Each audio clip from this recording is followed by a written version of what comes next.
Coastal highway पर दहशतगर्दों ने civil बसों में सवार 14 अफराद को शहीद कर दिया। तर्जुमान पाक बहरिया का कहना है कि शहीद होने वालों में पाक बहरिया के एहलकार शामिल हैं। रात गए और माड़ा के करीब मकरान कोस्टल हाईवे पर नामालूम अफराद ने फायरिंग करके 14 अफराद को कत्ल कर दिया था।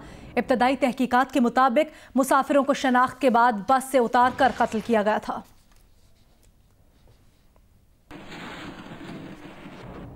वजीर खारजा शाह महमूद कुरैशी ने कहा है कि कोई शक और शुबा नहीं कि बलोचिस्तान में बैरूनी कुव्वतें मुलव्विस हैं।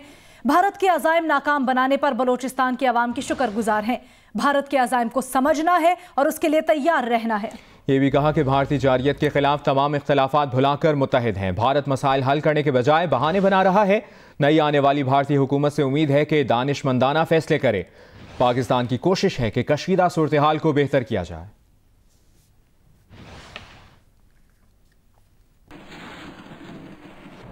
आगे बढ़ते हैं, आपको बताएं पीसीबी ने बगावत करने वाले रुकन गवर्निंग बोर्ड को मिसकंडक्ट का मुर्तकब करार दे दिया है। तर्जुमान पीसीबी के मुताबिक नोमान भट्ट पर हसास दस्तावेजात मीडिया से शेयर करने का इल्जाम है। पीसीबी गवर्निंग बोर्ड के रुकन नोमान भट्ट मिसकंडक्ट के मुर्तकब करार पाए। आपको बताएं कि पीसीबी ने बगावत करने वाले गवर्निंग बोर्ड के रुकन को मिसकॉन्डक्ट का मुर्तकब करार दिया है। तर्जुमान पीसीबी के मुताबिक नोमान भट्ट हैं वो रुकन जिन पर हसास दस्तावेजात मीडिया से शेयर करने का इल्जाम लगाया गया है। सुहेल इमरान ने हमें ज्वाइन किया है, मजीद तफसीलात उनसे जानेंगे। जी सुहेल, क्या डिटेल्स हैं इसकी? जी लीना, अभी पाकिस्तान क्रिकेट बोर्ड की जानिब से बताया गया कि एक गवर्निंग बोर्ड के रुकन ने अपने साथी जो नोमान भट्ट हैं उनके खिलाफ एक शिकायत हमें मसूल हुई है, ये पीसीबी का कहना है। और उस शिकायत के मुताबिक अब नोमान भट्ट जो गवर्निंग बोर्ड के रुकन है उन्हें मिस कंडक्ट का मुर्तकब करार दिया गया है। अब आइन के मुताबिक एक आजाद एडजुडिकेटर जो पीसीबी के हैं साबिक जस्टिस फजल मीरा चौहान, उनको केस भेजा जा रहा है नोमान भट्ट का जो मिसकंडक्ट का इल्जाम लगाया है पाकिस्तान क्रिकेट बोर्ड ने। और जब तक कार्रवाई मुकम्मल नहीं होती नोमान भट्ट गवर्निंग बोर्ड के किसी इजलास या किसी भी कमेटी के इजलास में शिरकत नहीं कर सकेंगे। उनके ऊपर इल्जाम ये आयद किया गया है कि उन्होंने हसास दस्तावेजात सामने लेकर आए मीडिया के सामने और उसको इंकशाफ किया, उनका नामुनासिब जबान इस्तेमाल की। पाकिस्तान क्रिकेट बोर्ड के चेयरमैन, पीसीबी की मैनेजमेंट और पॉलिसीज को उन्होंने तनकीद का निशाना बनाया। और इसके अलावा इल्जामात जो हैं जो उन्होंने लगाए हैं वो बेबुनियाद हैं और हकायक को मसख करने की कोशिश की है। ये उनके खिलाफ चार्जशीट तैयार की गई है। जी सुहेल इमरान, आप बता रहे हैं कि नामुनासिब जुबान इस्तेमाल करने पर ये कार्रवाई का कहा गया है। पाकिस्तान क्रिकेट बोर्ड के गवर्निंग बोर्ड के इजलास के बाद पैदा होने वाले बहरान पर बात करने के लिए हमारे साथ मौजूद हैं माहिर कानून शेखान एजाज साहब। बहुत शुक्रिया आपके वक्त के लिए। कहिएगा, क्या चेयरमैन के खिलाफ रिमार्क्स पर गवर्निंग बोर्ड के रुकन के खिलाफ ऐसी कार्रवाई हो सकती है? आइन क्या कहता है? मेरा ख्याल है ऐसे कोई रिमार्क्स नहीं है जिसमें ऐसी कोई कार्रवाई की जा सके। और अगर किसी के खिलाफ कोई कार्रवाई करनी भी हो, अगर किसी की रुकनीत मुअत्तल करनी हो तो उसका एक प्रॉपर प्रोसीजर दिया हुआ है कानून में। इस तरह नहीं किया जा सकता। पैरा 33 जो है पीसीबी के आइन का, उसके अंदर एक तरीकाकार दिया हुआ है कि अगर किसी मेंबर की रुकनीत मुअत्तल करनी हो तो उसके लिए एक पूरी इंक्वायरी जो है वो कंडक्ट की जाती है। और वो इंक्वायरी जो है वो जो पीसीबी का पैनल ऑफ एडजुडिकेटर्स है उसमें से एक एडजुडिकेटर को अपॉइंट किया जाता है। और वो अगर इंक्वायरी के बाद ये फैसला करे कि किसी की रुकनीत मुअत्तल की जानी चाहिए तो वो 3 माह तक मुअत्तल की जा सकती है। तो इस तरह बगैर किसी इंक्वायरी के, बगैर किसी चीज के, ये तो बिल्कुल गैर आईनी चीज है। ये पीसीबी के कॉन्स्टिट्यूशन के खुद ही खिलाफ है। ठीक है, हमारे साथ मौजूद थे माहिर कानून शेखान एजाज जो कि हमें बता रहे थे कि पीसीबी के कॉन्स्टिट्यूशन में ये चीज़ नहीं है, उसके खिलाफ है। इंक्वायरी के बगैर इस तरह से किसी की रुकनीत मुअत्तल नहीं की जा सकती।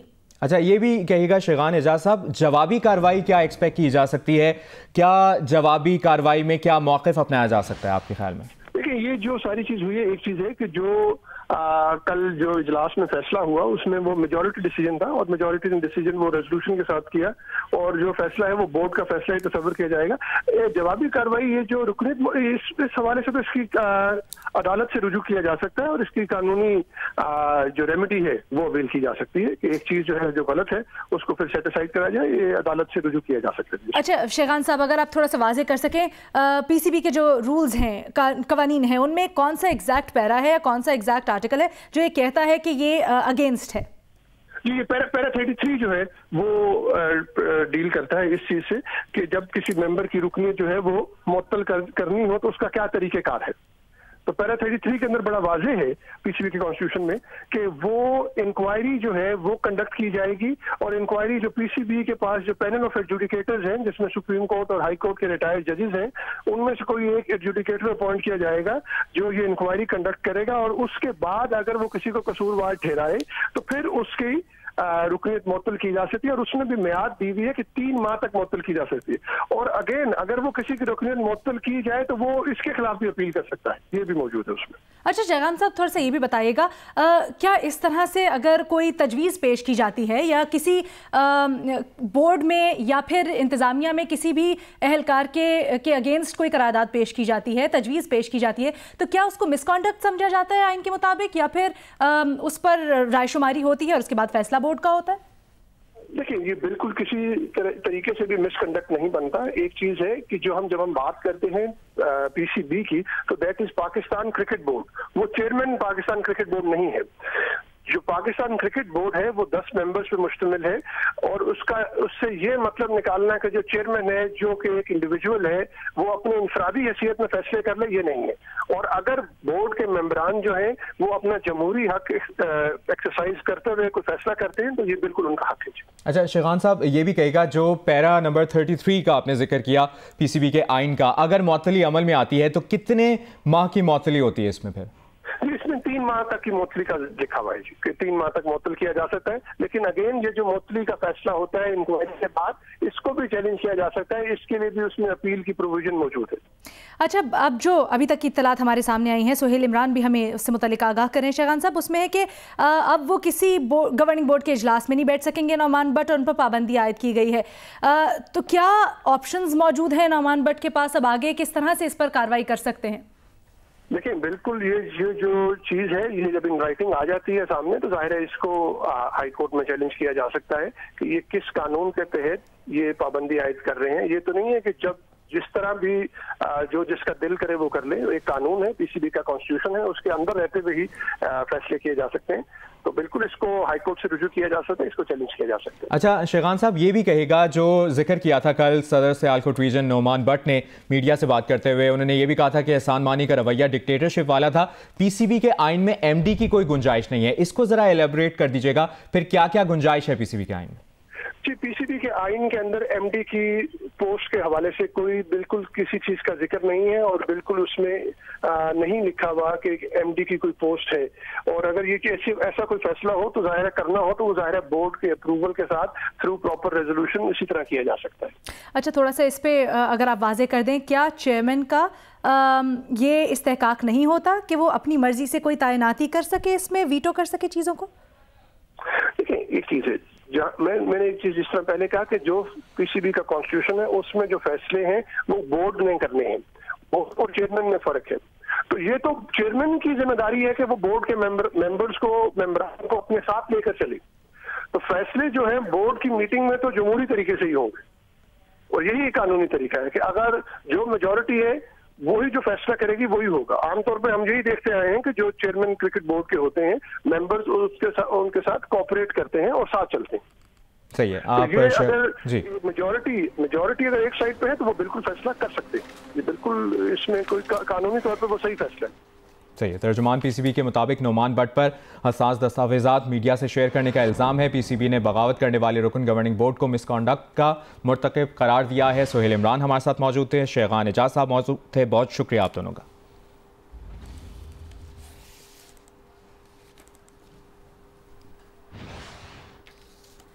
आपको हम अपडेट कर रहे हैं पीसीबी के मामला से मुतल्लिक, जहां पर ये ऐलान सामने आया है। इससे मुतल्लिक होने वाली पेशरफ्त से आपको और भी आगे जाकर आगाह करते रहेंगे। अभी आपको बताएं कि असद उमर ने कहा है कि वज़ीर आज़म की ख्वाहिश है कि मैं वज़ारत ख़जाना छोड़कर तवानाई की वज़ारत ले लूँ।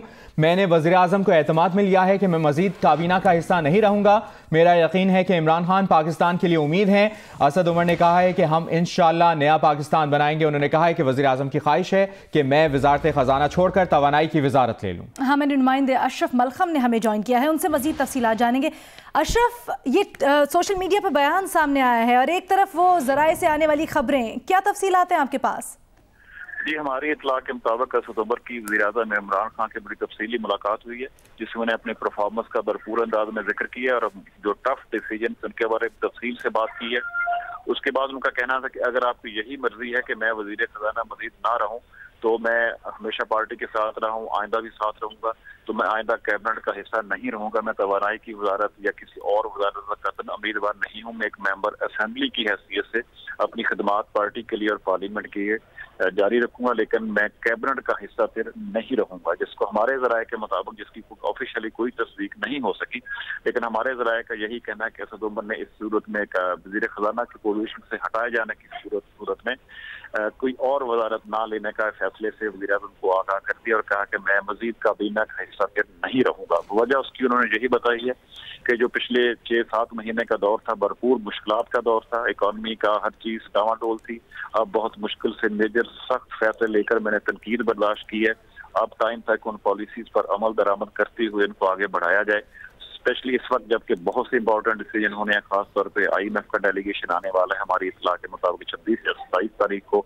इसके साथ ही FATF को रिपोर्ट पिछले हफ्ते भिजवाई गई, उस पर अमल दरामद का जायजा लेने के लिए मई में एक FATF का वफद आने वाला है। अब 22 मई को बजट के लिए पार्लियामेंट का इजलास बुलाया जा रहा है। तो इन हालात में अगर आपने किसी और को वजीर खजाना लाना है तो पार्टी की मर्जी, जिस तरह पार्टी चाहे करे या वज़ीर आज़म करें, लेकिन मैं इस सूरत हाल में काबीना का हिस्सा फिर नहीं रहूंगा। अलबत्ता मेरी पार्टी के साथ लॉयल्टी रहेगी और मेरी उम्मीद है और मेरी ख्वाहिश है कि वज़ीर आज़म इमरान खान की क़यादत में एक नया पाकिस्तान जरूर बनेगा। जी अच्छा अशरफ, अगर आपकी असद उमर से या असद उमर के ज़राए से बात हो सकी हो, क्या अब वो इस्तीफ़ा दे रहे हैं या दे चुके हैं, इस बारे में कुछ पता चल सका है? हमारी इत्तला के मुताबिक उन्होंने अपना इस्तीफा शायद वज़ीर आज़म के हवाले कर दिया है कि इन केस उनको वज़ारत खजाना के ओहदे से हटाया जाता है तो वो इसका इस्तीफा अमल दरामद हो जाएगा, वज़ीर आज़म कबूल कर लेंगे या कंटिन्यू करेंगे। ठीक है, वो सिचुएशन आपसे मजीद भी पूछेंगे। अशरफ मलखम हमारे साथ ही रहेगा, इसी दौरान इसी खबर पर तज्जिया लेंगे। हमें ज्वाइन किया है डायरेक्टर न्यूज़ जियो न्यूज़ राना जवाद साहब ने। राना साहब, एक जानिब हमने देखा कि वफाकी वज़ीर इत्तलात फवाद चौधरी ने ऐसी किसी खबर को रद्द किया, ज़राए हमें दे रहे थे खबर। असद उमर का सोशल मीडिया पर बयान आया, कहते हैं रीशफल कैबिनेट में इसके नतीजे में वज़ीर आज़म चाहते थे मैं पेट्रोलियम का कलमदान लूं, लेकिन मैंने इनकार कर दिया। क्या कहेंगे? देखें, अगर जैसे ही ये पहले खबर आई थी तो सबसे पहले हामिद मीर साहब ने इसका बताया था कि वजारत खजाना के अंदर जो है तब्दीलियां होंगी जब असद उमर वाशिंगटन से वापस आएंगे IMF से मुज़ाकरात के बाद। और उसके बाद ये मीडिया के अंदर ये बात इस तरह ट्विस्ट हुई कि असद उमर साहब जो है वो उनको हटाने का फैसला कर लिया वजारत खजाना से। और फिर हुकूमत की तरफ से बड़ी पुरजोर तरदीद आई, और ऐसी तरदीद थी कि जो कि बड़ी कैटेगोरिकल थी। और उसके बाद जो Pakistan electronic media regulatory authority है उनकी तरफ से उन चैनल्स को नोटिस भी चले गए जिन्होंने खबर दी थी कि असद उमर साहब जो है उनको तब्दील किया जा रहा है। लेकिन 48 घंटे के अंदर अंदर ही गवर्नमेंट का यू टर्न आता है और असद उमर साहब जो है वो खुद एक तरह से वॉलंटियर कर रहे हैं सोशल मीडिया प्लेटफॉर्म पे अपने मैसेज में कि कैबिनेट रीशफल के हवाले से वज़ीर आज़म ने उनसे ख्वाहिश का इजहार किया है कि वो तवानाई की वजारत जो है वो ले लें और फाइनेंस की जो है वो छोड़ दें। और लेकिन मैंने असद उमर साहब फिर कह रहे हैं कि उन्होंने कहा है कि वो कोई कैबिनेट पोजीशन नहीं लेंगे। अब ये बात जो है जाहिर है अभी इसकी सरकारी तौर पे कोई नोटिफिकेशन तो नहीं है, लेकिन अगर सोशल मीडिया प्लेटफॉर्म पे असद उमर साहब की बात को देखा जाए तो क्लियरली नजर आ रहा है कि फैसला जो है अगर किया गया है तो बहुत ही महदूद तादाद में लोगों को पता था, पॉलिसी मेकर्स को, कि ये फैसला है। कैबिनेट की मेजॉरिटी को, पाकिस्तान तहरीक इंसाफ की पार्टी को कोई अंदाजा नहीं था कि किस किस्म का प्रेशर है, किस किस्म की रीशफल है। तो ये जाहिर है ये फैसला अगर हो गया है तो फैसला तो इम्प्लीमेंट हो जाएगा। लेकिन इसके साथ जो इसके सवालात खड़े हो जाते हैं कि हुकूमत के फैसले जो है वो कैसे हो रहे हैं। अगर ज़ाहिर प्राइम मिनिस्टर कहते हैं कि वो हर चीज़ कैबिनेट में लेके जाते हैं, हर चीज़ कंसल्टेशन से करते हैं और पार्टी जो है उसको एतमाद में लेते हैं, ये उनका एक बहुत बड़ा एक क्लेम भी है। तो ये तो 48 घंटे के अंदर अंदर ही हमने देखा कि बिल्कुल कुछ समझ नहीं आई कि हुकूमत को पता ही कुछ नहीं था, कैबिनेट को पता ही कुछ नहीं था। जो तर्जुमान है हुकूमत के, जितने भी तर्जुमान है, उन सब ने डिनाई किया था और बड़ा वोसिफरसली, बड़ा फोर्सफुली डिनाई किया था। तो आज ये जो स्टेटमेंट सामने आ गई है तो इसका मतलब ये है कि हुकूमत अपने कहीं कुछ समझती होगी कि वो काम ठीक कर रहे हैं, लेकिन शायद ये काम जो था रियासत के जो तकाजे थे या जो इस वक्त सूरत हाल है, जिस तरह बिजनेस एक जमूद का शिकार है, उसके हवाले से शायद असद उमर साहब पे कोई ज्यादा कंसर्न थे, जिसके नतीजे में अगर ये फैसला हुआ है तो उसी नतीजे में हुआ है। रात को अभी वो एक टीवी प्रोग्राम में थे और कहीं से वो हिंट नहीं था दिया उन्होंने उस प्रोग्राम में। बड़े सॉलिड सवाल भी उनसे पूछे गए थे और उम्मीद नजर आ रहे थे कि वो कितनी जबरदस्त मेहनत से ये मिनिस्ट्री चला रहे हैं और किस तरह उन्होंने टर्न अराउंड करने की कोशिश की है। और नॉट ओनली के वो बिल्डर्स को जो कराची के हैं, पाकिस्तान के हैं, जो कि हाउसिंग सेक्टर के हैं, उनको बूस्ट कर रहे हैं, बल्कि वो FBR के अंदर भी, टैक्स कलेक्शन के अंदर भी, टैक्स पेयर्स के लिए भी सहूलियात लेके आ रहे हैं। तो फिर अचानक इसका जो है फैसला आ जाना, तो ये बहुत सारे जो है सवालात को जन्म देता है कि क्या हुकूमत बाकी जो फैसले कर रही है वो किस बुनियाद पे कर रही है और उसको अवाम तक वो बुनियाद और वो रीजंस बताना चाहेगी, या ये इसी तरह अचानक यू टर्न लेती रहेगी।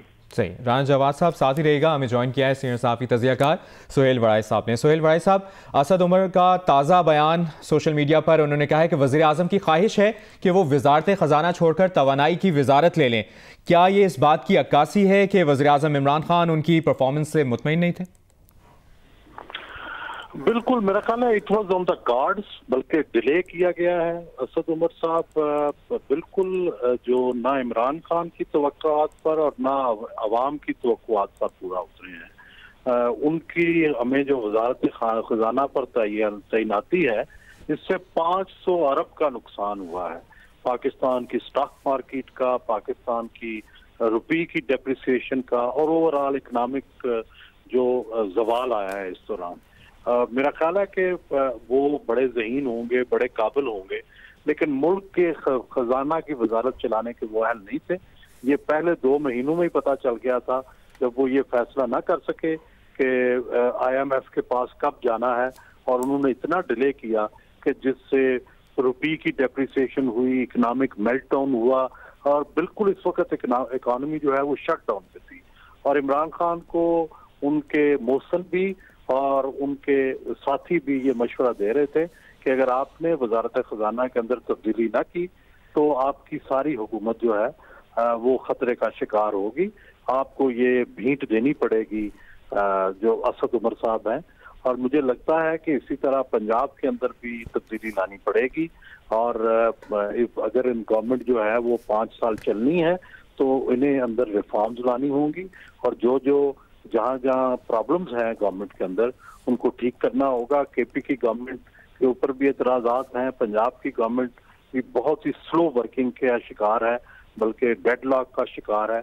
ये 2 तब्दीलियां भी ऑन कार्ड्स हैं। इमरान खान साहब इनको टालते आए हैं, जिस तरह असद उमर की तब्दीली को वो टालते आए हैं, लेकिन जितनी इसमें ताख़ीर की है उतना मुल्क की इकानमी पे बुरा असर पड़ा है, उतना जो तहरीक इंसाफ के फॉलोअर हैं उनके स्पिरिट पर असर पड़ा है, और ओवरऑल पाकिस्तान की मईशत जो है उस पर असर पड़ा है, वो स्लो डाउन हो गई है। शहजाद इकबाल, आप हमें सुन पा रहे हैं?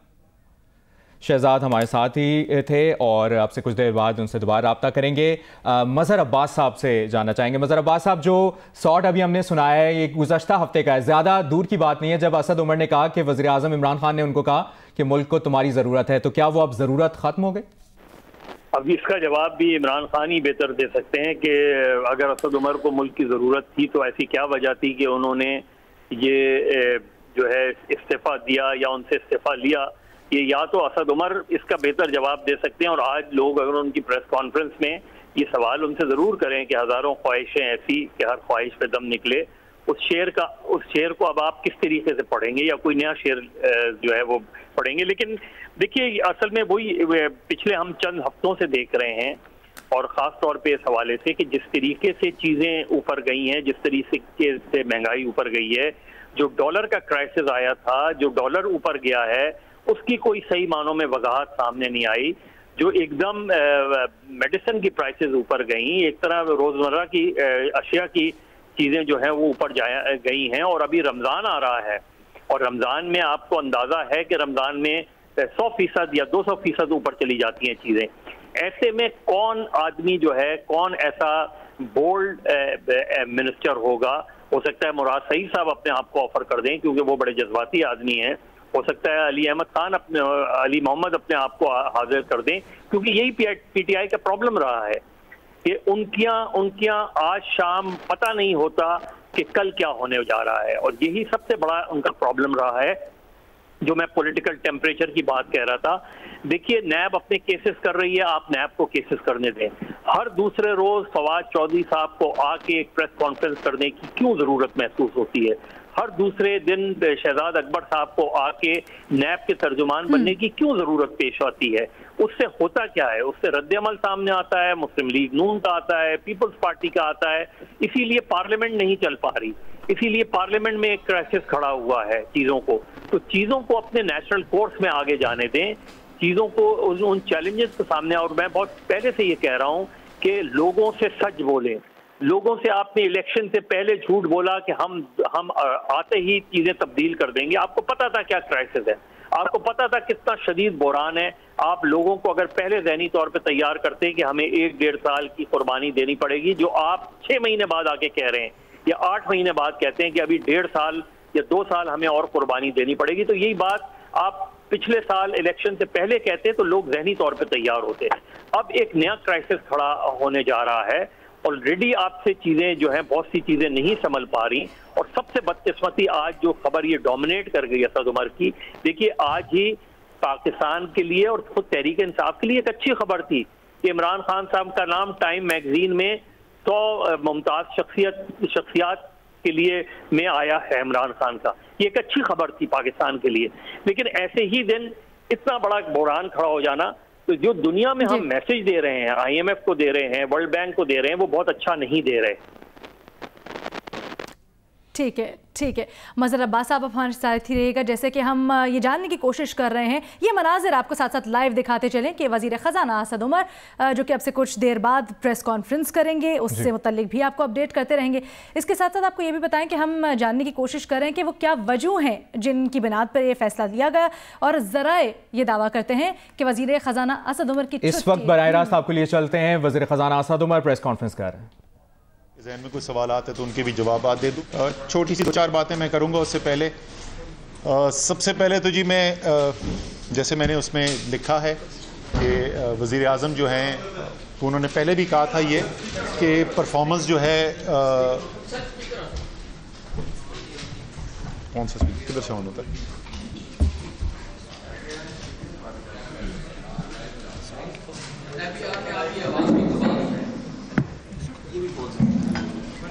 जी अब ठीक है जी।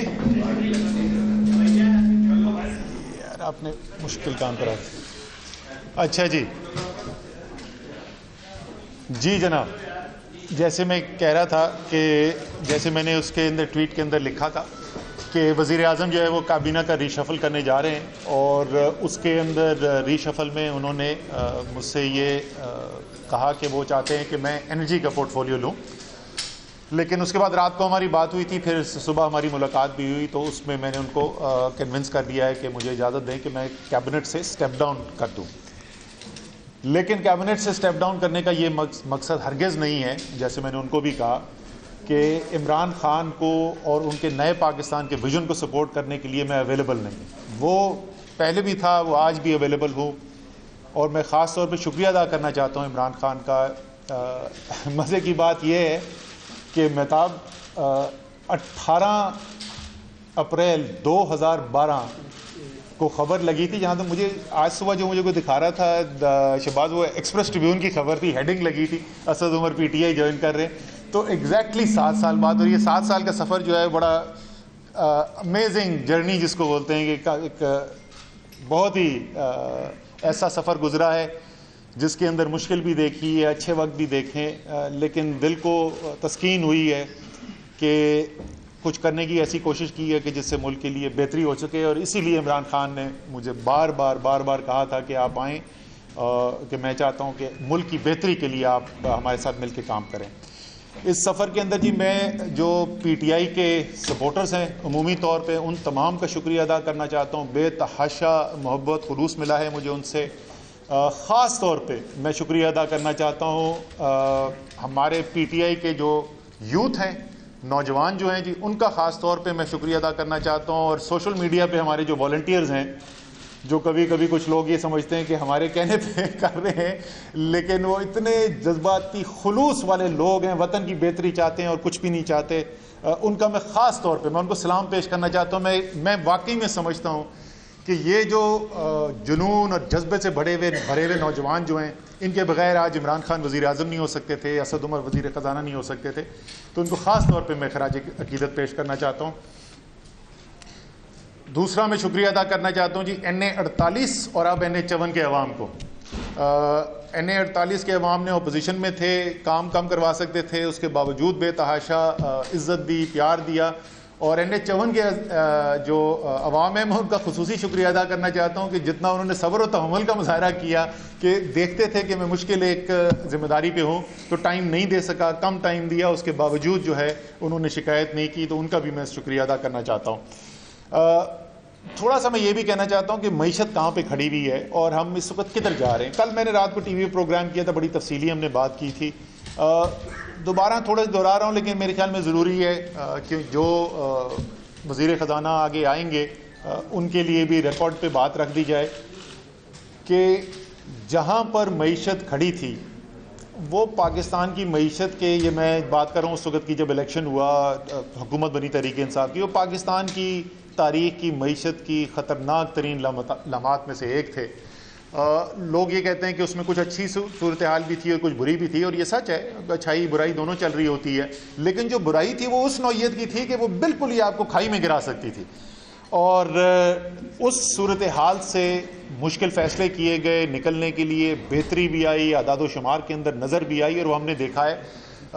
लेकिन जैसे मैंने पहले कहा है, कई दफ़ा कहा है, कल रात भी कहा था, ये नहीं है कि इस वक्त मईशत के बड़े अच्छे हालात हो गए तो जो नया वज़ीर ख़ज़ाना आएगा वो भी एक मुश्किल मईशत को संभालेगा।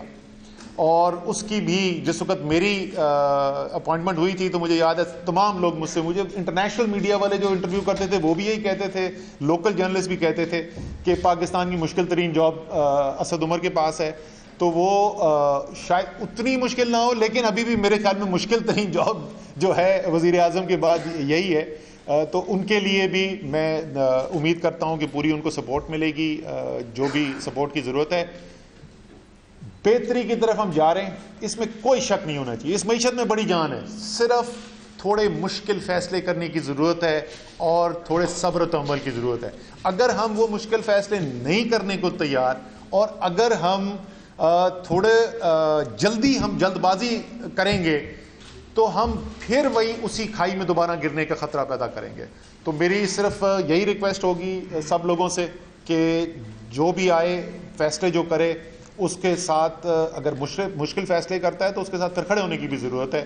और ये ना उनसे कोई एक्सपेक्ट करे कि मुआवजे होंगे और अगले 3 महीने के अंदर जो है वो दूध और शहद की नदियाँ बहेंगी।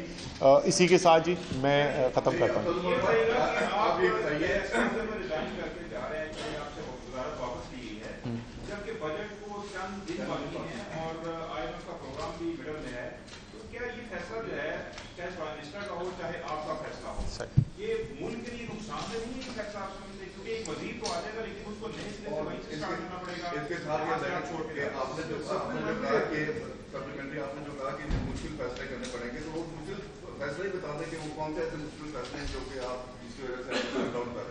नहीं, मैं तो उन मुश्किल फैसले लेते से घबराता नहीं हूँ, वो हमने पहले भी देखा है। देखें, जो सवाल आप पूछ रहे हैं, मेरे ख्याल में इसीलिए ये ज़रूरी है कि ये फ़ैसला फौरी तौर पर किया जाए, क्योंकि आप एक जा रहे हैं IMF के प्रोग्राम के अंदर।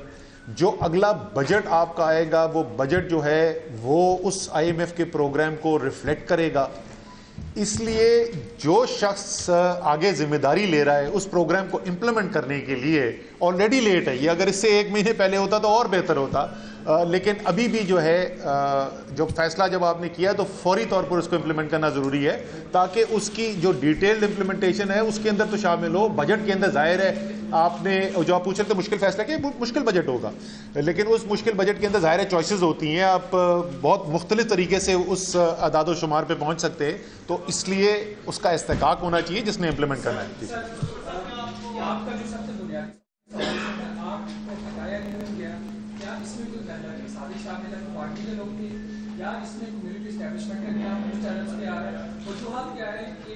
जो फाइनेंस मिनिस्टर होता है प्राइम मिनिस्टर के बाद सेकंड मोस्ट इंपॉर्टेंट, आपके जाने का मतलब ये है कि पीटीआई आज के दिन से कमजोर होना शुरू हो गई। सर ये तो मुझे नहीं पता कि पीटीआई कमज़ोर होगी कि मजबूत होगी, मेरी तो उम्मीद ये है कि मजबूत होगी इसके बाद से, लेकिन कौन इसके ज़िम्मेदार है?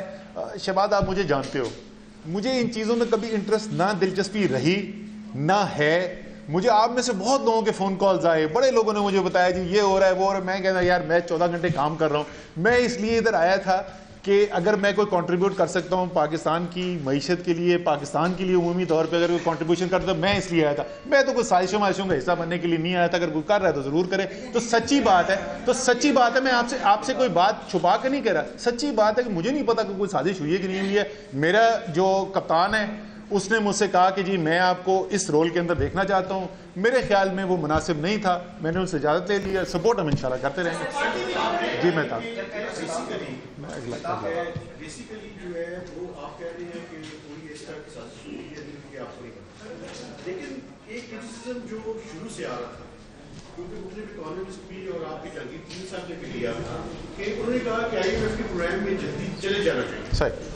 तो क्या आप समझते हैं कि आपने ठीक फैसला किया इसको डिले करके, या उन लोगों की बात ठीक है तो प्रॉब्लम कहाँ है? बिल्कुल सर, ये बहुत आपने अहम सवाल पूछ लिया और मेरे ख्याल में सबसे ज़्यादा बात यही की जाती है। देखें जी, मेरे ख्याल में पाकिस्तान का वज़ीर ख़जाना जो है ना, उसकी ज़िम्मेदारी जो है वो उसके इस मुल्क के 21 करोड़ अवाम के ऊपर है।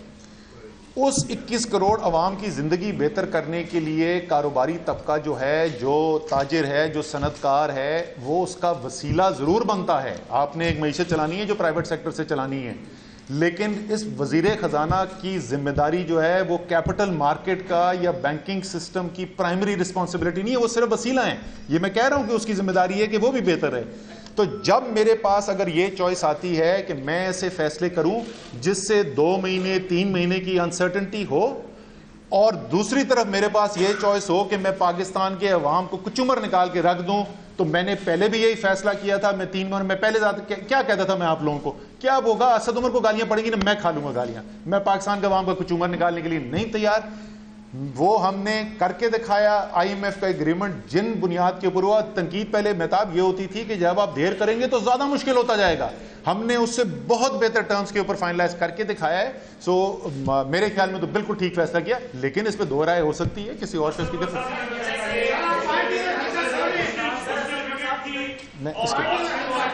एक समय रिजवान का ले लूं फिर आप।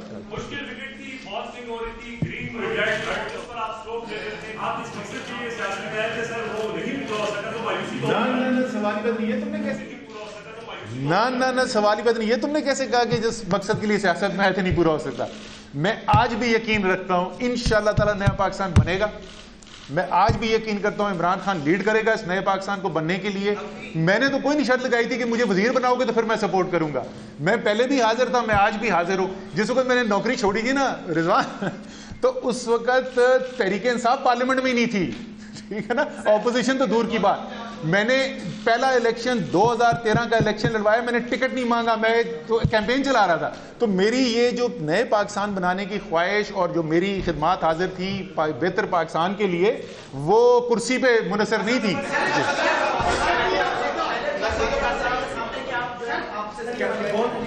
बातें की जाती रही कि आपसे इस्तीफा मांगा जाए, क्या आपने इसकी तरजीह कर दी है, इससे बड़ी की जो सूरत है वो पैदा होती है। सर दूसरा ये भी फरमा दीजिए, क्या आप कौमी असम्बली पाकिस्तान तहरीक इंसाफ को भी खैर बात कह रहे हैं? नहीं, मैं बिल्कुल पहले दूसरे सवाल के जवाब नहीं जी, मैं बिल्कुल पहले दूसरे सवाल का जवाब दे दूं। मैं बिल्कुल भी तहरीक इंसाफ को खैर बात नहीं कह रहा। मैंने जैसे पहले कहा था, मेरा आज भी यकीन है इंशाअल्लाह ताला इमरान खान नया पाकिस्तान बनाने में कामयाब होंगे। लेकिन आपने जो कह रही तरदीद जी बिल्कुल, मेरे से उस वक्त कोई ऐसी बात नहीं हुई थी। मेरे से ये बात पहली दफा कल रात को हुई है।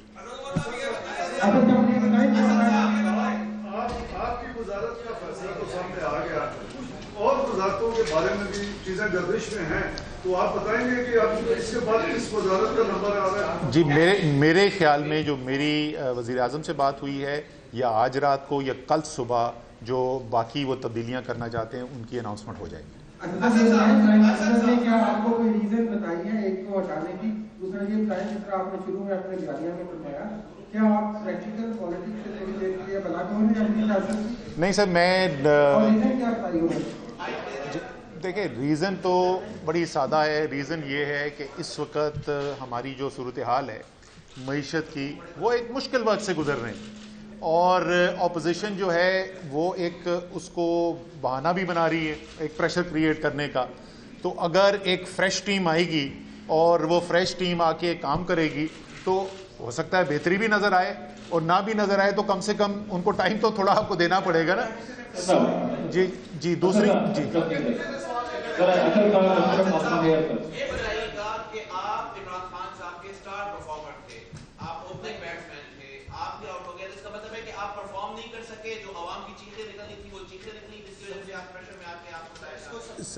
जी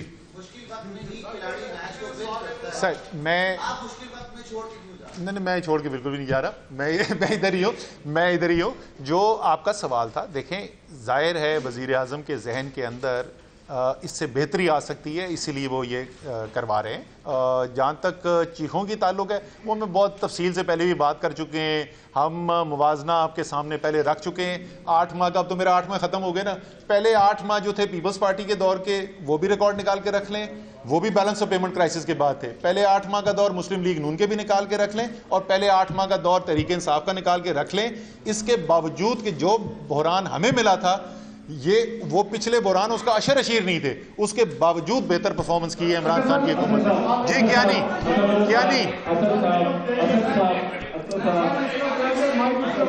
सर, एक कियानी और फिर अशरफ, और उसके बाद मैं आता हूं सर, आपके पास आ रहा हूं।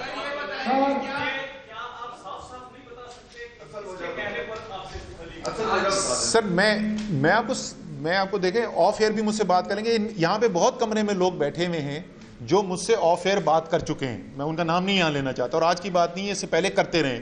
उनमें से किसी बाद में पूछ लेना है कि यार असद उमर ने कोई शक का इजहार किया था, मैं हर एक को ये जवाब देता रहा हूँ। मेरा ना उसमें कोई दिलचस्पी है, मेरी पावर पॉलिटिक्स में कोई इंटरेस्ट नहीं है।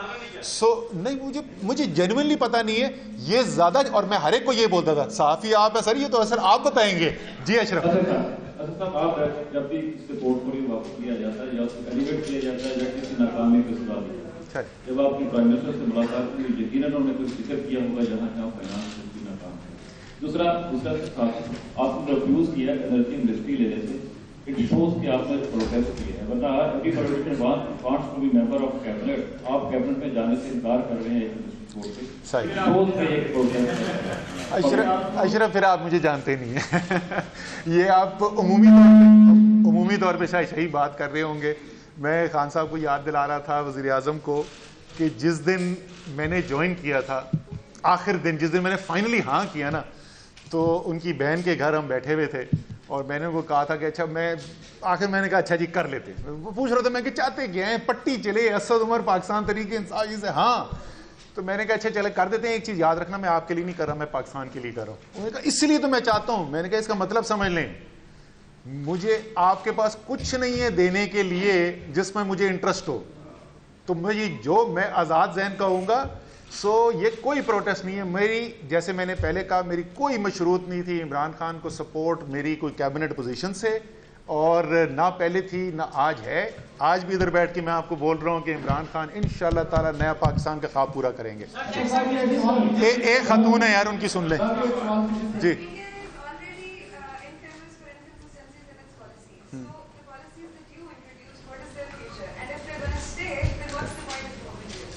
देखिए, बेसिक जो पॉलिसी डिज़ाइन है वो तो मेरे ख्याल में बिल्कुल भी चेंज होना नहीं है।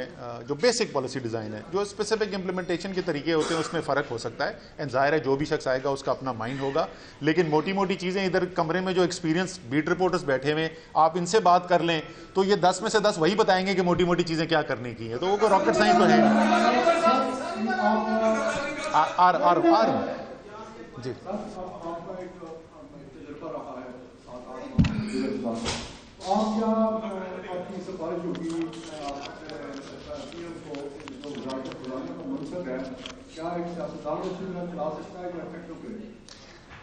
देखिए, दोनों के प्रोज एंड कॉन्स हैं। मेरे ख्याल में ज़ाहिर टेक्नोक्रेट की प्रोफेशनल नॉलेज ज़्यादा होती है, उसने उस सब्जेक्ट के ऊपर ज़्यादा महारत रखता है, लेकिन कोई भी काबीना की पोजीशन हो और ख़ुसूसी तौर पे अगर आप मईशत से ताल्लुक़ कर रहे हैं, जिस बंदे ने जड़ों पे लोगों के साथ उठा बैठा हो तो उसको भी एक एडवांटेज होता है। दोनों चीज़ों की अपनी अपनी जी। मैंने ये नहीं कहा, मैंने कहा मुझे नहीं पता, आपको पता होगा। सही सर, एक तो मौलाना बंदरमान का कितना बड़ा मशहूर है लिखे व्यापार, तो लिखे व्यापार का कितना रोल है। और मैं इस बात का गवाह हूं, क्या ये बदला एक हफ्ते से फोन कर रहे थे रिपोर्टर्स को कि असद उमर को हटा दिया, खबर चला दी सोर्सेस। तो ये सियासत को आपके दोस्त थे, मुझे भी फोन आया, मैंने परसों आपको दोस्तों को पता है, मैंने वो कैबिनेट की ब्रीफिंग में भी पूछा था उनको, उन्होंने कहा कि हमें नहीं पता कुछ, आपको ही पता है कौन फोन कर रहा था, कौन खबरें लगवा रहा था। मुझे सच्ची में नहीं पता कौन कर रहा था। सीरियसली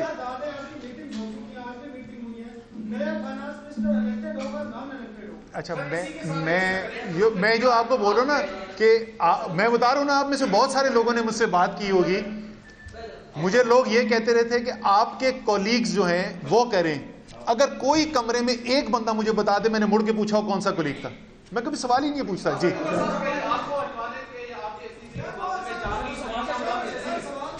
कौन केड़ा सवाल सर? ये मेरे ख्याल में जी 2-3 उसके अंदर खुसूसियात होंगी।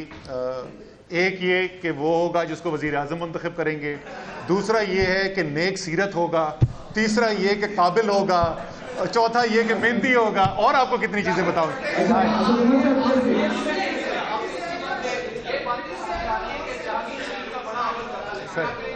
सर ये उनसे पूछे, मुझे तो नहीं पता।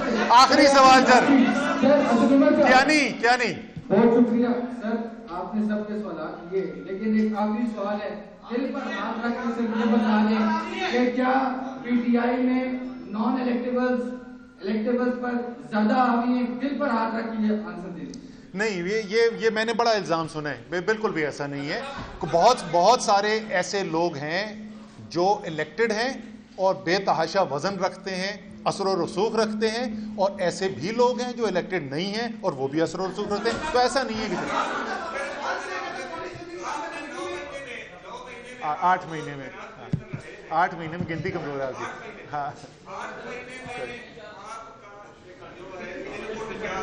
सही। और ऐसा आप क्या करना चाहते थे जो कि आपको नहीं करने दिया जा रहा था, आपको क्या? अच्छा जी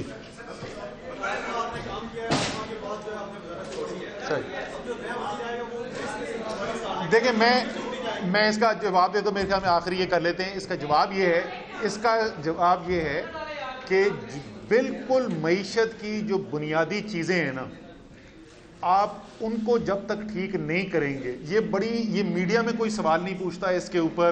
वैसे मैं बार बार बोलता हूँ, बीट रिपोर्टर सारे समझते हैं ये बातें, लेकिन वो टीवी पे शाम को सवाल नहीं पूछा जाता। 3 बुनियादी डेफिसिट्स हैं, वो अभी जो यार मीडियम टर्म इकोनॉमिक फ्रेमवर्क हमने दिया था, वही पाकिस्तान के मसाइल हैं, 40 साल से वही चल रहे हैं। जब तक आप वो नहीं करेंगे, उस वक्त तक मईशत आगे नहीं चलेगी। जी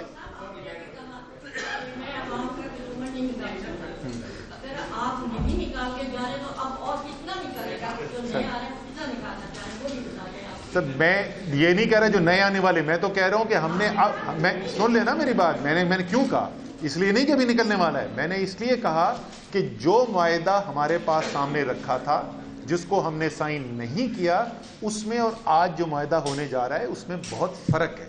ये मैं आपसे कह रहा हूं।